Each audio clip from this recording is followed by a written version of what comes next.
Hello and welcome to Tech Takeaways, the podcast taking technology's largest challenges and chopping them down into bite-sized little chunks just for you. I'm your host, Jason Fitzgerald, and I'm joined as ever by my dynamic co-hosts, Wayne Miller. Hello. And Paul Stringfellow. Hey. So today's episode, we're going to be discussing backup. Now, I know that a lot of the listeners will be listening at this and doing an eye roll and saying, backups, we've got this covered. We're okay with this, backups have been around forever, but we're finding that actually that's not always the case. And so I would encourage you to listen to this because you may just pick up a few little things that may help you. Wayne, where's this come from, do you think? Well, we've, again, on Discovery Calls, as a lot of these tech takeaways come from, as I go through my questions, which no one likes to answer, one thing that we come across is backup, and a lot of organizations go, yeah, we got it covered, we're backed up, we're happy where we are, but then after a little bit of probing by you, we realize, there's questions there that no one's ever asked them. And then we kind of unveil some risk, is probably the best way to put it. So, I just thought it'd be a good opportunity for us to discuss backup.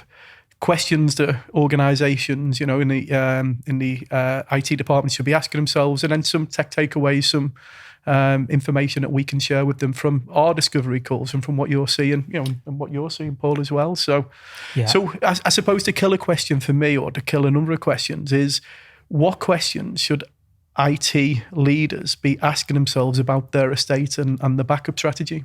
Okay. So I think for me, backup strategy it's more important to consider the restoration of the data rather than the backup of the data. Obviously you need to have a backup of everything that's important in your estate. But once it comes to the restoration point, what we're finding is that a lot of organizations believe that they're fully backed up, and actually there's risks there. They're actually exposed because key elements aren't. And for a lot of organizations, restoration is the only option they've got following a system issue. So server's broken, we recovered a server and then we need to restore it, or a cyber attack. So restoration's the only option. But when it comes to restore, they find actually we're exposed here. When restoration is a lifeline if you're in that situation.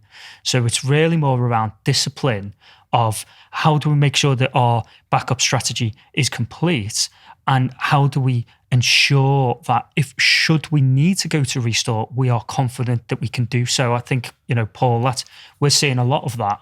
Yeah, and I think it's it's a conversation I've been having with people for a very long time. I've been doing, as we all have, but I've been doing this job for quite a long time, probably longer than you two. And if we step back a little, Jason, you're absolutely right in terms of the thing that you want to be considering is getting stuff back. Ultimately, nobody wants to back anything up. Nobody's bothered about having backups. Yeah. It's all about, in the event of needing it, can I get the information back? So, and this, for people who've been backing up data for a long time, this will sound, very, very obvious. But of course, there's always going to be people who are kind of coming at this, maybe looking for fresh perspective. So think about two things: recovery point and recovery time. So you'll often see the acronyms RPO and RTO. Yeah. So recovery point objective, recovery time objective. And what those two things mean is recovery time is kind of going back to Jason's point, how quickly in the event of an incident, if we've lost data or we've lost infrastructure, how quickly do we need to get that data back to be operational as a business? Now everybody will say, I want to get that, I want it back immediately. In fact, I never want it to be down. Now. But the reality is there's cost and complexity with doing that. So, understand as a business, what's the risk? If these systems are unavailable, what's the risk and what's the cost to us as a business of that being the case? And then you've got this idea of recovery point objective. And recovery point objective basically boils down to how much data am I be prepared to lose in the event of an incident. So if we're talking about an on-premises server, that server turns into a ball of flames. Often they're virtual servers, so a virtual ball of flames perhaps. Yeah. How much data am I prepared to lose that was housed on that system? Now, if the answer to that is I couldn't lose more than an hour's worth of information from that system because it's so important to the business, then you need to have a look at your backup strategy and say, so am I taking a backup of that data every 60 minutes? Because if all I'm doing is backing up once a night when everybody's gone home, then your idea of losing less than an hour's data is never going to work, because worst case is you're going to lose 24 hours.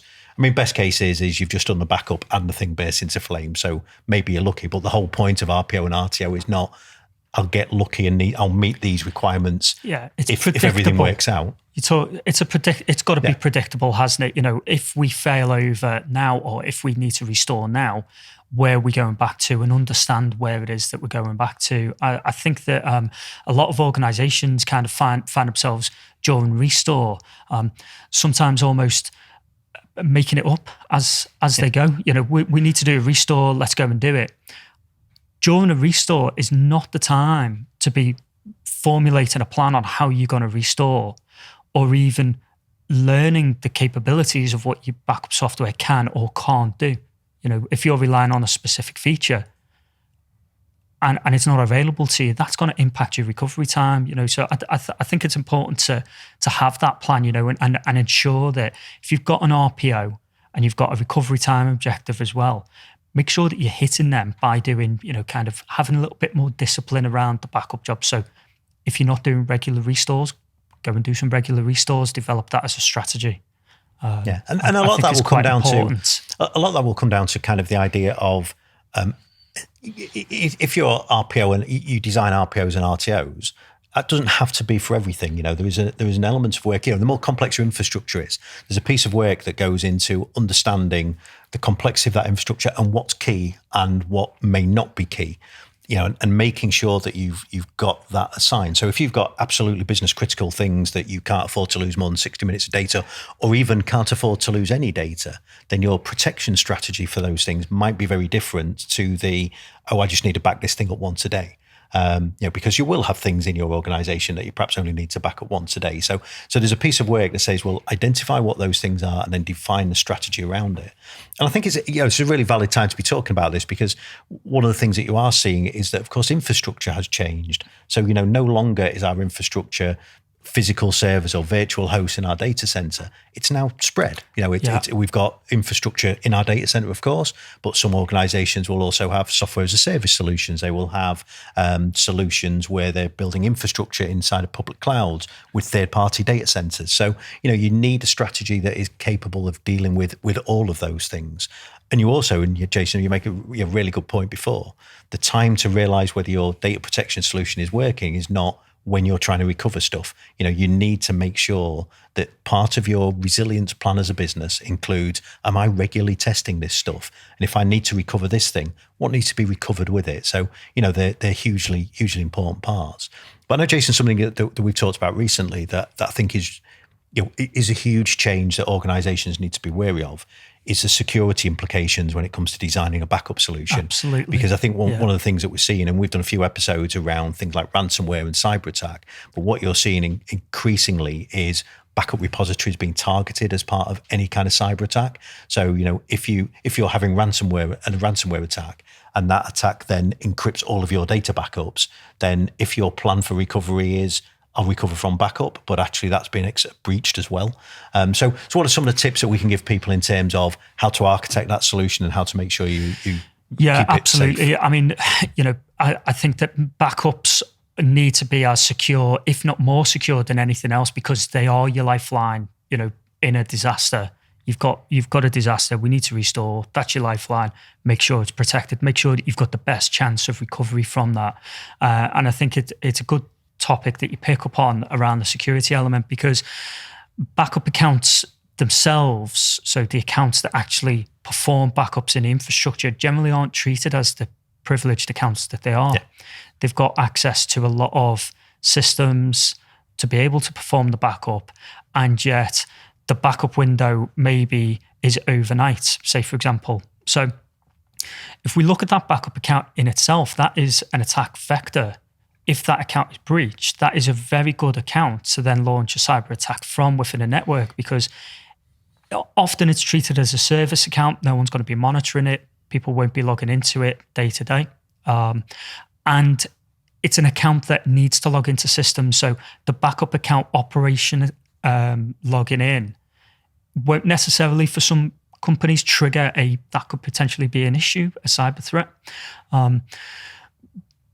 So there's some mechanisms that we can put in place to protect against that. So if your backup window is overnight, for example, why does that backup account need to be active throughout the day?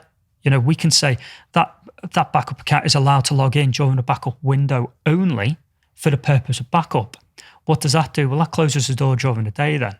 Okay, it's still an exposure of an evening or of a nighttime during a backup window, but it's there. It's there. And we've got immutable backups as well. So this is the concept of once that backup file is written, it can't be amended. Is this a new thing, immutable? I've never heard of it before, but I've not heard a lot of these things before. It's fairly new, but it's not, as a concept, it's not new, but it's becoming more and more popular with backup files in particular, because we've certainly seen, myself and Paul, where companies have backed up into a common file share that all users have got access to, including deletion of any files that are uploaded into there. Okay. So the risk with that is any user account gets breached, all the backups can be deleted. Okay, well, that's a massive issue because now you can't restore. Immutability puts some level of protection against being able to amend that file, the backup file, once it's been written. So it'll lock it for, however long you specify, a week, 2 weeks. That file can't be amended until the next backup window rolls around. So immutability is a feature in a lot of backup software now, and does give you that mechanism. Maybe just to add to that as well, I think it's hugely important that organisations realise that when they're designing a data protection solution, design with security in mind. Yeah. So the idea there's no reason, for example, that your backup solution sits inside your production Active Directory domain, because we talked about kind of those privileged accounts. Well, let's have them sit outside of that. I mean, it's one customer that we work with a lot who had a cybersecurity incident. One of the things that allowed them to recover as quickly as they did was that when the backup solution was designed, it sat outside of their production infrastructure. So it sat in a separate, it was kind of firewalled away. Absolutely, sat in a separate infrastructure. It allowed us to do backups, and we had to architect that in.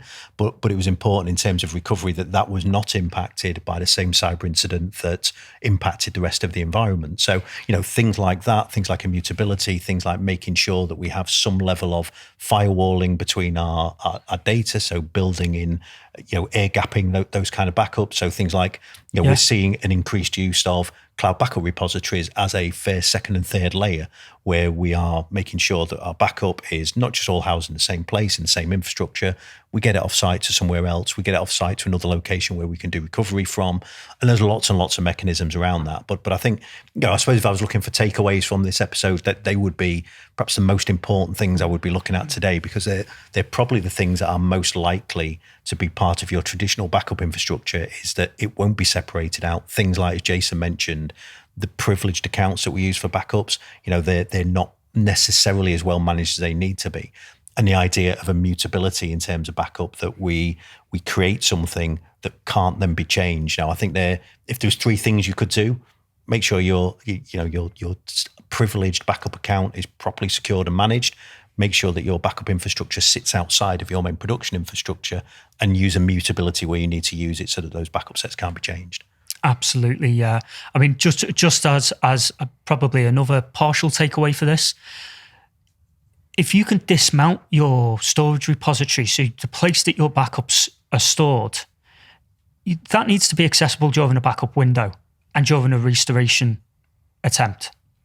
It doesn't have to be mounted all the time. Mount it so it's accessible during a backup window. Once your backups are done, dismount it, take it offline.